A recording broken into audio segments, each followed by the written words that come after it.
a coffee shop, even some dry cleaners, you're bound to run into that suggested tip line when you go to pay, right? You've seen those before. But recent studies find less than half of Americans know when and how much they should actually tip. Tyra's down in the Arc Lounge right now, joined by local financial Adam Powell from the Retirement Solution with some tips on tipping. Thank you, Adam, for supporting me in the Arc Polar Plunge Challenge. You know, even though Adam sided with you, we're still happy to have you in the Arc Lounge. Thank you. Thank you so much for coming in. How are you? Doing fantastic. Thank you. Yourself? Doing good. Great. Thanks for asking. So a lot of people are talking about tipping culture these days. Some people think it's just gone out of control, but it's something we have to do. Can you talk about how much more prevalent tipping has become, and what tips do you have for people to become more confident in this area? You know, just the other day I was telling friends of mine at a social gathering I was coming to talk about tipping, and it created a firestorm of conversation. Yeah. And you really could feel the emotion that people have about tipping. And it's becoming much more prevalent. Some recent studies, even out by the Pew Research, talk about how 70% of Americans are feeling the pressure or the added pressure to tip. And 2/3 of adults really are feeling they have to tip even though they really kind of don't want to. They're feeling that tip pressure.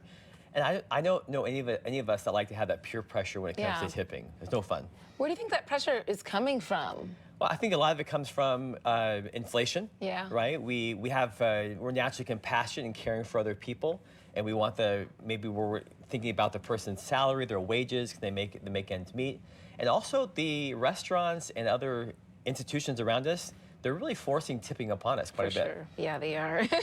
But we do want to help. Like you said, we want to be kind human beings. We care about other people, and we want them to make a living wage. We do. How can we work tipping into our budget so that we're still impacting others but not letting it impact our savings? Yeah, you know, I think tipping really comes one of the last things we think about. Like when I go to dinner or go to a establishment, I'm not really thinking about tipping until I'm there. And then I've ordered the meal, the drinks, and so forth, and I recognize, oh, there's going to be an extra 15–20% gratuity on top of this if I've had good service, right? So I think one of the tips I would share is that when you go out, have tipping in front of mind and estimate how much you think you're going to be spending, and add that 10, 15, 20% on top of the bill.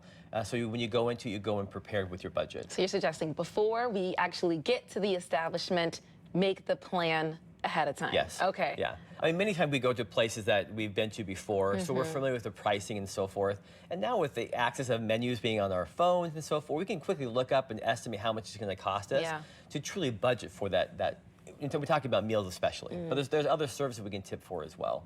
You know, how do you navigate that when it comes to other services? You mentioned restaurants, businesses, but what about like if you're getting a haircut? Or I donated to a GoFundMe page actually a couple days ago, and they had an automated tip in there. Yes. And it was on top of what I was choosing to donate to this cause. Right. How do you navigate, I don't know, tipping certain industries? Yeah, well, there are certain industries have certain ranges that are acceptable, and there are some industries where you don't tip at all. I mean, you don't tip your doctor, you're not tipping lawyers, you don't tip people like myself, financial professionals don't get tipped. I mean, the biggest tip for those type of industries is referrals, or even a nice thank you card. But if you're going out to a spa or having somebody move furniture in for you, typically those are done by the generosity of how you felt the service they provided to you. I was given a tip once if people were like carrying stuff into your home, like appliances and so forth. First find out if they do accept tips. And if they do, it seems to be acceptable that it's either $10 to $15 per individual. Okay, kind of based off of the service that you got.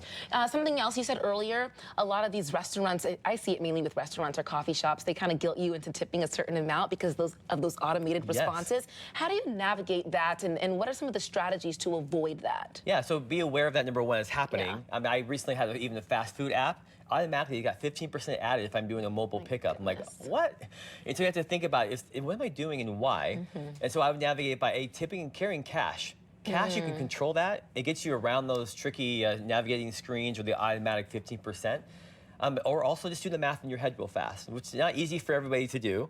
But I tell people for every $10, if you want to tip 20%, if that's your choice, for every $10, you'd be tipping $2. Okay. And just to go into that with that mindset, so you know if you're over tipping or under tipping based upon the automatic selection that's given to you. Smart tips. Thank you so much for joining us and for breaking that down. Steve, I like that idea, going back to the basics. Carrying cash.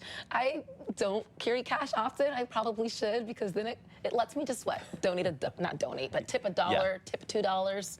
I kind of like that idea, I found myself too. the other day at a valet. I Yeah. had no cash. I actually felt guilty. And I even told them, I'm like, I had no cash. And the guy's like, most people don't. It let me off the hook pretty nicely. It's like the sign of the times. I don't carry much cash either, hardly ever, but I think it is a good idea to start doing that once again, just to help with that tipping and trying to understand it all. Thank you, guys. Up